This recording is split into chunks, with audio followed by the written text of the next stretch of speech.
오늘 본문은 굉장히 유명한 내용이죠. 이스라엘 민족이 가나안 땅에 들어가려다가 실패하게 된 원인을 다루고 있습니다.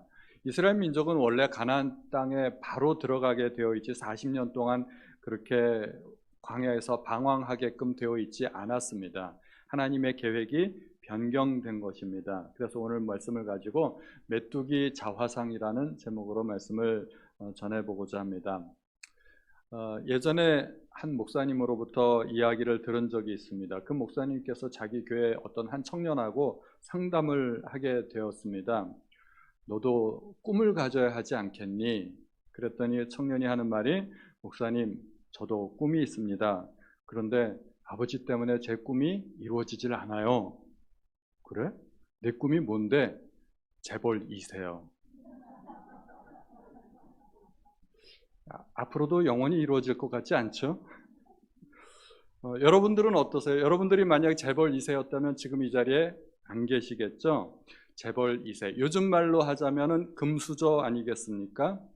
저는 금수저가 아닙니다. 여러분들은 어떠세요? 혹시 여러분들 중에 금수저 계세요? 금수저 안 계시죠? 예. 우리는 다이아몬드 수저입니다. 왜 그러냐면 우리는 인간의 아들도 아니고 장군의 아들도 아니고 우리는 신의 아들이기 때문에, 그래서 우리는 다이아몬드 수저입니다. 우리 아버지가 어떤 분이세요? 재벌 들었다 놨다 하는 분 아니겠습니까? 창조주 하나님이 우리의 아버지가 되십니다. 그 청년은 재벌 아버지가 부러웠는지 모르지만 온 천하를 창조하신 하나님이 아버지라는 사실은 잠시 잊었던 것 같습니다. 우리는 나를 어떻게 보느냐에 따라서 행동이 많이 달라질 수 있습니다. 내가 나를 생각하는 그 이미지를 자아상이라고 이야기하고, 그리고 내가 나를 그린 그림을 자화상이라고 이야기합니다. 자화상을 그릴 때 내가 나를 직접 볼 수 없기 때문에 자화상을 그릴 때는 내 사진을 보고 그리거나 아니면 거울을 보고 그림을 그리게 됩니다. 그런데 거울 중에는 조금 이상한 거울들이 있어요. 이상한 거울들을 보면은 그 거울을 통해서 볼 때 내가 굉장히 뚱뚱해 보이거나 날씬해 보이거나 길쭉해 보이거나 또 심지어 막 쭈글쭈글하게 찌그러져 보이는 그런 거울도 있습니다. 그런 거울을 통해서 나를 보면 내 모습이 올바로 보일 수가 없겠죠. 내가 어떤 거울을 통해서 나를 보느냐에 따라서 내 모습이 확연하게 달라집니다. 뿌연 거울을 통해서 나를 보면 내 모습도 뿌옇게 보이고, 선명한 거울을 통해서 나를 보면 내가 선명하고 정확하게 보일 수 있습니다. 그러므로 우리가 어떤 거울을 통해서 나를 보느냐 하는 것은 굉장히 중요합니다. 우리는 어떻게 나를 보아야 될까요? 어떤 시각으로 나를 보아야 가장 정확하게 볼 수 있을까요? 그것은 가장 정확하고 오르신 하나님의 관점으로 나를 보아야 나도 나를 올바로 볼 수 있게 되는 것입니다. 오늘 우리가 읽은 본문의 말씀은 이스라엘 민족이 애굽을 탈출한 이후에 가나안 땅을 정복하기 위해서 미리 12명의 정탐꾼을 보내었을 때 그들이 돌아와서 보고한 내용입니다. 그리고 그 땅을 탐지한 결과를 듣고 이스라엘 민족은 스스로 메뚜기와 같다고 탄식하는 내용입니다. 처음에 그들이 보고를 했을 때 그 땅은 과연 젖과 꿀이 흐르더이다 하고 이야기하면서 그 땅에서 가지고 온 과일들을 증거로 보여주었습니다. 거기까지는 모두가 동의가 되는 내용이었습니다. 거기까지는 의견의 차이가 없었습니다. 그런데 뒤로 가니까 내용이 달라집니다. 그들은 말하기를 그 땅의 백성들은 강하고 높은 성벽이 있다고 이야기합니다. 우리가 그 땅에 들어가기가 어렵다는 것이죠. 아말렉 사람은 남방에 거주하고 헷 사람과 여부스인과 아모리 사람은 산지에 거주하고 가나안인은 해변과 요단강에 거주하더이다. 여기저기 사람들이 많이 살고 있다는 이야기예요. 우리가 들어갈 곳이 하나도 없다는 이야기입니다.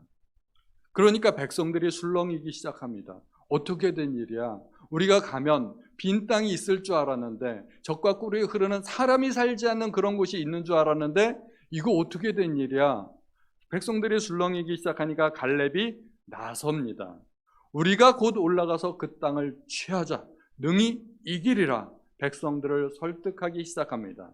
그런데 10명의 정탐꾼들이 갈렙의 말을 가로막습니다. 31절에 보니까 우리는 능히 올라가서 그 백성을 치지 못하리라. 그들은 우리보다 강하니라. 그들은 똑같은 것을 보았습니다. 똑같은 땅을 보고 똑같은 성읍을 보고 똑같은 사람들을 보았는데 왜 누구는 갈 수 있다고 이야기하고 왜 누구는 갈 수 없다고 이야기할까요? 그것은 자화상의 차이였기 때문입니다. 그들은 똑같은 것을 보았지만 나를 어떻게 보는지에 대해서 확연한 차이가 있었습니다. 무엇을 통하여 자신을 보는지에 따라서 자신의 자아상이 많이 달라지기 때문입니다. 여호수아와 갈렙은 믿는 대로 보는 사람들이었습니다. 나머지 사람들은 보는 대로 믿는 사람들이었습니다. 전혀 다른 것이죠. 갈렙은 민수기 14장에서 이렇게 이야기합니다. 8절과 9절에 여호와께서 우리를 기뻐하시면 우리를 그 땅으로 인도하여 들이시고 그 땅을 우리에게 주시리라. 이는 과연 젖과 꿀이 흐르는 땅이니라. 다만 여호와를 거역하지 말라. 또 그 땅 백성을 두려워하지 말라. 그들은 우리의 먹이라. 그들의 보호자는 그들에게서 떠났고 여호와는 우리와 함께 하시느니라. 그들을 두려워하지 말라. 갈렙의 말 속에서 반복되는 한 단어가 있죠. 여호와입니다. 여호와. 갈렙은 계속해서 여호와를 언급합니다. 여호와께서 우리를 인도하여 들이실 것이다. 여호와를 배반하지 말라. 여호와는 우리와 함께 계신다. 갈렙은 하나님이라는 거울로 자신을 보았던 것입니다. 우리는 어떤 백성이냐? 하나님께서 함께 하시는 백성이고 우리는 하나님의 군사들이다. 우리는 하나님의 백성이다 하는 그런 말을 하고 있었던 것입니다. 내가 누구냐? 우리가 누구냐? 그건 별로 중요하지 않다는 것입니다. 우리 아버지가 누구냐 하는 것이 훨씬 더 중요한 사실입니다. 내가 공부를 잘했건 못했건 내가 잘생겼건 못생겼건 상관없이 우리 아버지가 재벌이면 우리는 누구예요? 우리는 재벌 2세가 됩니다. 내가 능력이 얼마나 되느냐에 상관없이 우리 아버지가 왕이시면 우리는 다 왕자가 되는 거고 공주가 되는 것입니다. 내가 중요한 것이 아닙니다. 우리 아버지가 누구냐 하는 것이 훨씬 더 중요한 문제가 됩니다. 여호수아와 갈렙은 그러한 관점으로 자기 자신들을 바라보았습니다. 그러나 나머지 사람들은 달랐습니다. 그들은 끊임없이 이야기하기를 그 땅 거주민은 강하고 성읍은 견고하다고 이야기합니다. 거기서 본 모든 백성은 신장이 장대한 자들이고 거기서 네피림의 후손인 아낙 자손들의 거인들을 보았다고 이야기합니다. 그들은 하나님을 보지 못했습니다. 그 땅에 사는 거주민, 그 땅의 거인들만을 보았던 것입니다. 그 땅의 거인들을 보고 자기들을 보니까 자기들의 모습이 너무나 왜소하고 초라하고 그래서 마치 메뚜기 같았다 하는 이야기를 하는 것입니다. 그들은 가나안 족속이라는 거울을 통해서 자신들을 보았던 것입니다. 그들 앞에 선 그들의 모습은 너무나 초라하기 짝이 없었던 것입니다. 그래서 그들은 결국 메뚜기 자화상을 그리고 말았습니다. 내가 보기에도 내가 메뚜기 같은데 그들이 보기에도 나는 얼마나 메뚜기 같겠는가 하는 것입니다. 그런데 그 말이 얼마나 사실일까? 우리는 성경을 읽으면서 조금 자세하게 읽어볼 필요가 있고 또 어떤 것들은 검증을 해야 될 필요가 있습니다. 자기들 스스로 우리가 우리 보기에는 메뚜기 같았다 그러면 그건 할 말이 없습니다. 자기가 그렇게 보겠다는데, 자기가 자기를 그렇게 생각하겠다는데 그것은 할 말이 없습니다. 그런데 정말 가나안 족속들도 이스라엘 백성을 그렇게 보고 있었을까요? 그것은 우리가 성경에서 확인을 해봐야 됩니다.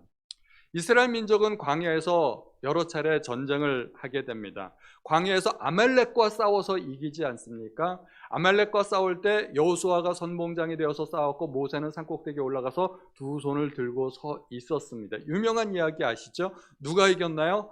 이스라엘이 이겼습니다. 그리고 요단 동편에까지 가서 아모리 족속을 정복하고 바산 왕과도 싸워서 이겼습니다. 그리고 요단 동편의 모압 왕이었던 발락은 이스라엘과 맞서 싸울 수 없음을 깨달았습니다.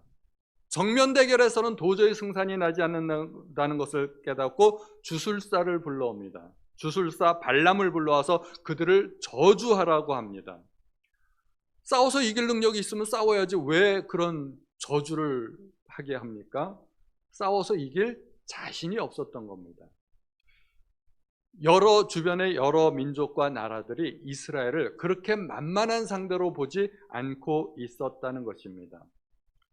오늘 본문의 사건 이후에 약 40년 정도 지났을 때 그들의 불신함으로 말미암아 이스라엘은 광야에서 방황하고, 그리고 약속된 그 40년이 지났을 때 모세가 죽게 되고 후계자인 여호수아가 그들을 이끌게 됩니다. 여호수아는 가나안 땅에 들어가기 위해서 정탐꾼을 2명을 들여보내었습니다. 그리고 2명의 정탐꾼은 여리고성에 들어가서 라합이라 하는 기생의 집에 머물게 됩니다. 그리고 여리고 왕은 첩자가 들어왔다는 소식을 듣고 군사들을 보내었지만 이 기생 라합의 재치로 그 군사들을 돌려보내고, 그리고 숨어있던 정탐꾼들을 꺼내게 됩니다. 그리고 그들에게 이렇게 이야기합니다. 여호수아 2장 9절에서 11절. 말하되 여호와께서 이 땅을 너희에게 주신 줄을 내가 아노라. 우리가 너희를 심히 두려워하고 이 땅 주민들이 다 너희 앞에서 간담이 녹나니, 이는 너희가 애굽에서 나올 때 여호와께서 너희 앞에서 홍해물을 마르게 하신 일과 너희가 요단 저쪽에 있는 아모리 사람의 2 왕 시혼과 옥에게 행한 일, 곧 그들을 전멸시킨 일을 우리가 들었음이라. 우리가 듣자 곧 마음이 녹았고 너희로 말미암아 사람이 정신을 잃었나니, 너희의 하나님 여호와는 위로는 하늘에서도 아래로는 땅에서도 하나님이시니라. 아멘. 이게 놀라운 일 아닙니까? 홍해 사건과 그리고 이집트가 쫄딱 망하게 된 그 10가지 재앙의 사건을 가나안 족속들이 다 알고 있었다는 이야기입니다. 이집트가 어떤 나라입니까? 당시 최고 강대국입니다. 4대 문명의 발상지 중에 하나였습니다. 온 천하의 가뭄이 들어도 이집트는 나일강 주변의 그 비옥한 토지로 말미암아 전혀 가뭄의 걱정 없이 사람들이 모여 살면서 문명과 문화를 이룰 수 있었던 것입니다. 그들이 만들었던 스핑크스, 피라미드, 이러한 거대 문명들은 아직도 현대의 미스테리로 남아 있습니다. 이집트의 왕은 스스로가 태양신의 아들을 자처할 정도로 강력한 왕권을 소유하고 있었습니다. 그들의 모든 유적은 화려했던 그런 문명과 국력을 엿볼 수 있는 것입니다. 그렇게 당시 최고의 강대국이었던 이집트가 하나님하고 맞짱 떴다가 어떻게 됐습니까? 완전히 박살났습니다. 10가지 재앙으로 이집트가 완전히 깨졌습니다. 그 소문이 주변 국가들에게 쫙 퍼진 것입니다. 해외 토픽으로 그렇게 엄청나게 퍼지지 않았겠습니까? 이집트가 망했다더라, 그들의 종이었던 이스라엘이 탈출했다더라, 그들이 나라를 세웠다더라, 이제는 그 이스라엘이 가나안을 정벌하러 온다더라, 이런 소문들이 쫙 퍼진 것입니다. 그 소문은 무려 40년 전의 소문이었는데 그들이 생생하게 기억하고 있는 것입니다. 여러분들은 40년 전에 우리나라에 무슨 일이 있었는지 아시나요? 기억하시나요? 세계적으로 유명한 사건. 우리는 40년쯤 지나면 벌써 까맣게 잊어버립니다. 기억 속에서 희미해집니다. 그런데 이스라엘에 관한 소문은 40년이 지나도 전혀 약해지지 않고 그 위세를 드러내고 있습니다. 그러니 세상에 어떤 나라가, 어떤 민족이 감히 이스라엘과 맞서 싸우려고 그렇게 맞짱 뜰 수 있겠습니까? 라합이 지금 하는 이야기가 바로 그것입니다. 그 이스라엘 민족의 소문을 듣고 그들이 어떻게 되었다고요? 심히 두려워하고 간담이 녹았을 뿐만 아니라 사람이 정신을 잃었다고 이야기합니다. 누가 감히 이스라엘을 우습게 볼 수 있겠습니까? 다만 이스라엘 민족은 가나안 백성들의 견고한 성읍과 그들의 신장만을 보고 지레 겁을 먹고 스스로 메뚜기 같다고 그렇게 비하하였을 뿐입니다. 참으로 안타까운 일입니다. 하나님께서 크신 권능으로 이스라엘을 이집트에서 이끌어내신 그 사건은 오늘날까지도 여러 편의 영화로도 만들어지고 만화 영화로도 만들어지고 놀라운 사건인데, 성경을 안 믿는 사람들도 그 사건은 다 아는 이야기인데 오직 그들만 그것을 모르고 있다는 것입니다. 여리고 백성들은 또 어떤 반응을 보였을까요? 여호수아 3장 4장에 이르게 되면 이스라엘은 드디어 여호수아를 선봉장으로 하여서 가나안 땅에 도착하게 됩니다. 요단강 도하 작전을 성공적으로 수행하고 가나안 땅에 상륙하였습니다. 이스라엘 민족이 가나안을 건넜다는 소식을 듣고 가나안 족속들은 또 한 번 혼비백산합니다. 여호수아서 5장 1절에 요단 서쪽의 아모리 사람의 모든 왕들과 해변의 가나안 사람의 모든 왕들이 여호와께서 요단물을 이스라엘 자손들 앞에서 말리시고 우리를 건너게 하셨음을 듣고 마음이 녹았고 이스라엘 자손들 때문에 정신을 잃었더라. 라합이 했던 말과 비슷하지 않습니까? 라합이 요단강을 건너기 전에도 두려워했는데 이제는 요단강까지 건넜다고 하니까 얼마나 두려워하겠습니까? 40년 전에는 그 강대국 이집트가 망했는데 이제는 자기들 차례가 되었다는 것을 깨달은 것입니다. 이스라엘 민족이 40년간 광야에서 지옥 훈련을 마치고 드디어 가나안 정벌에 나섰다. 이런 소문이 쫙 퍼지니까 얼마나 두렵겠습니까? 홍해를 걸어서 건넜다는데 설마 그랬는데 요단강을 건넜다고 하니까 이제 그 소문이 헛소문이 아니라는 것을 진짜로 알게 된 것입니다. 그들은 요단강이 말랐다고 생각을 하는 거죠. 요단강이 말랐다고만 생각해도 놀라운 일인데 성경에는 어떻게 나옵니까? 요단강이 쌓여 설이라고 하나님께서 말씀하고 계십니다. 강물이 줄줄 흐르는데 중간을 하나님이 딱 막으시면 상류로부터 오는 물들은 어떻게 되겠습니까? 쌓이는 거죠. 그들은 그런 상상조차 할 수가 없었던 것입니다. 요단강이 말랐어도 그렇게 놀랐는데 강물이 쌓여 선다는 것은 그들로서는 상상도 못하는 일입니다. 그들은 간이 콩알만해졌고 정신이 혼미해져가지고 도대체 어떻게 해야 될지를 모르는 것입니다. 섣불리 전쟁에 참여할 수가 없습니다. 전쟁하면 망하는 겁니다. 그렇다고 항복을 할까요? 항복한다고 봐줄 것 같지도 않고 고대 전쟁은 완전히 진멸의 전쟁입니다. 그들이 할 수 있는 최대의 저항, 그것은 성문을 굳게 걸어 닫고 꼼짝 않고 버티는 것입니다.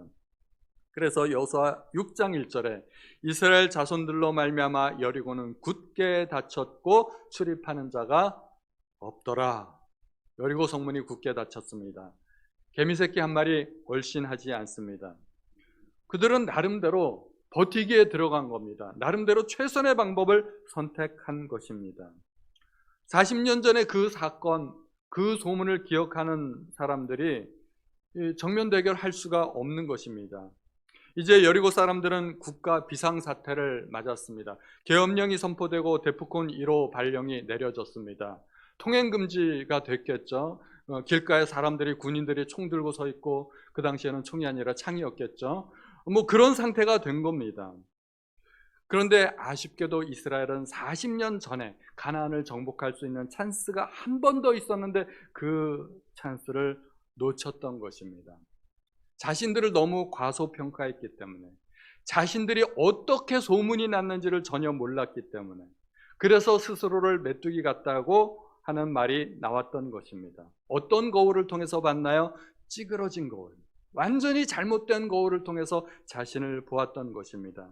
그들이 주변 국가에게 매우 위협적인 존재가 되고 있었다는 것은 꿈에도 생각을 못했던 것입니다. 우리는 이제 하나님이 보시는 관점으로 우리 자신을 보아야 됩니다.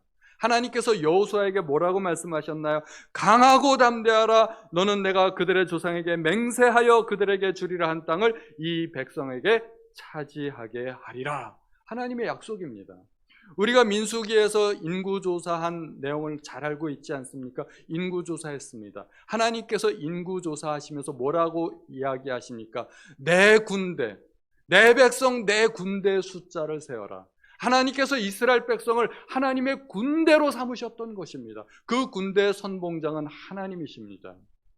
그런데 이스라엘 백성들은 그것을 몰랐던 것입니다. 우리가 또 한 가지 사건을 볼까요? 이스라엘이 여리고와 아이성을 점령한 다음의 일입니다.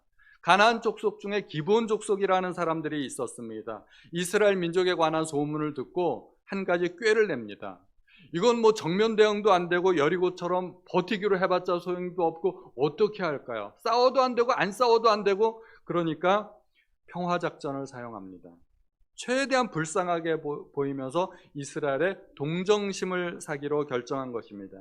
헤어진 전대와 헤어지고 찢어져서 기운 가죽 포도주 부대를 나귀에 싣고, 그리고 낡아서 기운 신발을 신고, 그리고 낡은 옷을 입고 마르고 곰팡이가 난 그런 빵을 준비하고, 그리고 여호수아에게 찾아갔습니다. 그리고 이렇게 이야기를 하는 거죠. 우리는 먼 나라에서 왔습니다. 우리와 평화 조약을 맺읍시다.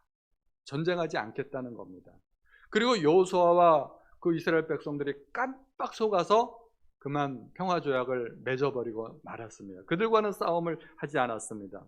기브온 족속들은 싸울 수도 없고 안 싸울 수도 없고 저항하기도 포기한 그러한 사람들이었습니다. 오직 이스라엘의 선처만을 바랬던 사람들이었습니다.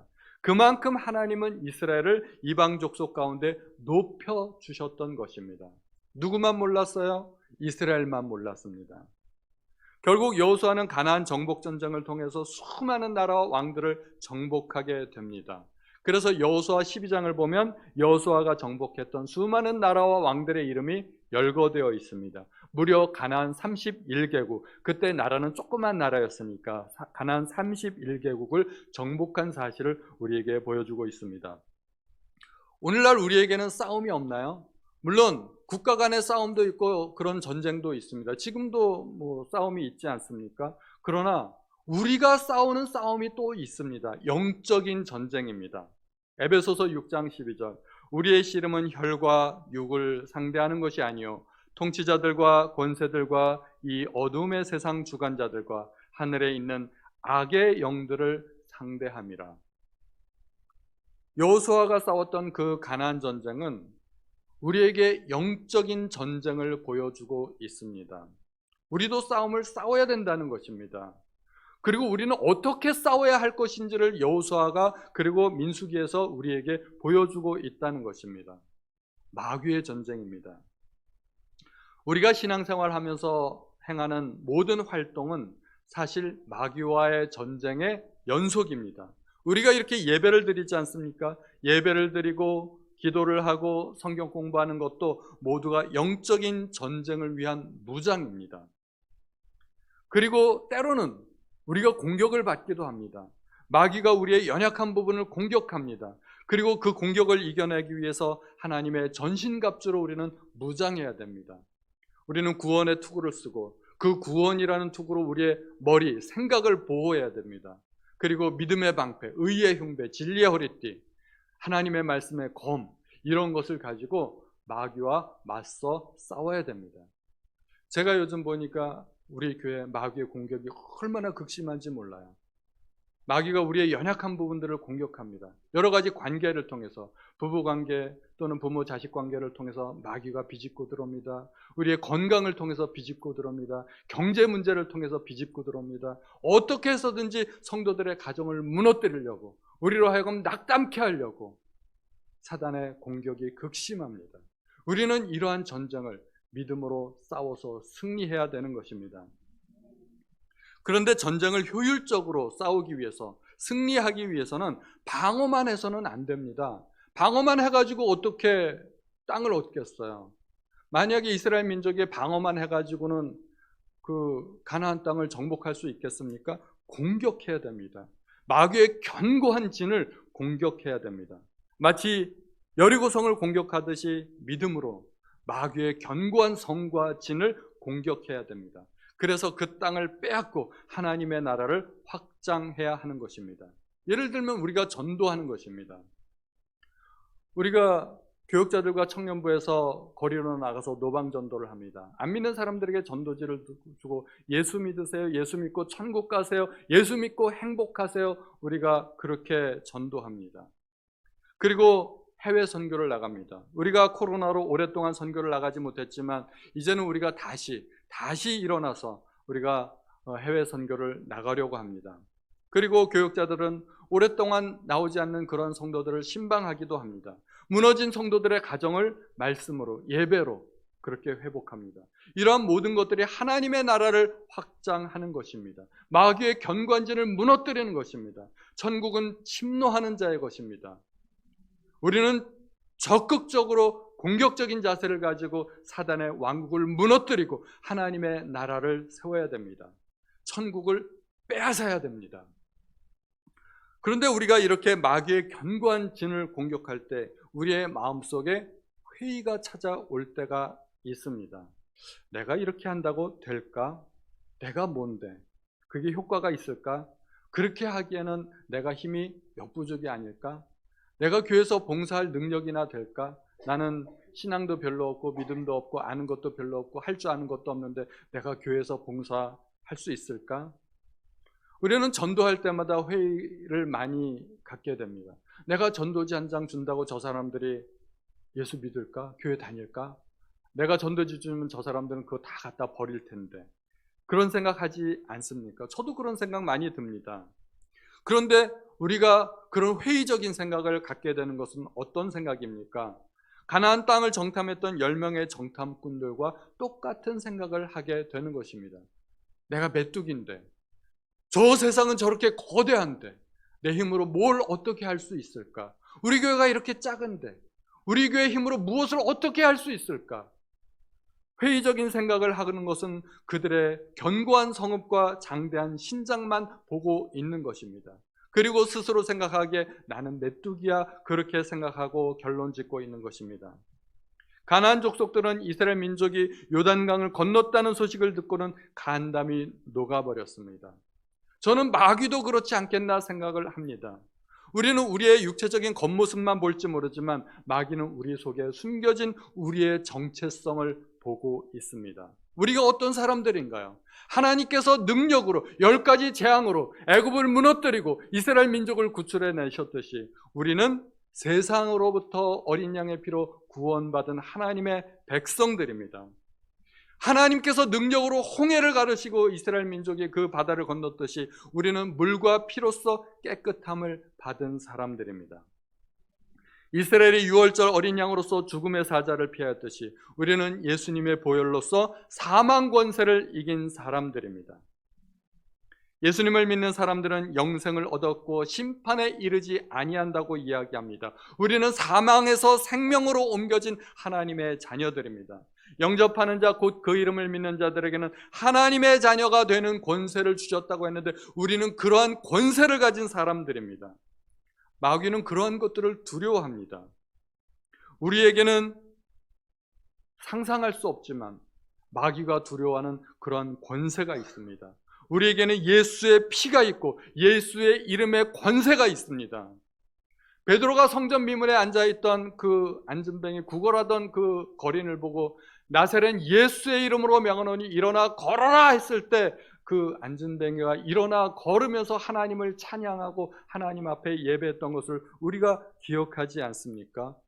우리에게는 우리도 잘 모르는 그런 비밀 병기들이 있습니다.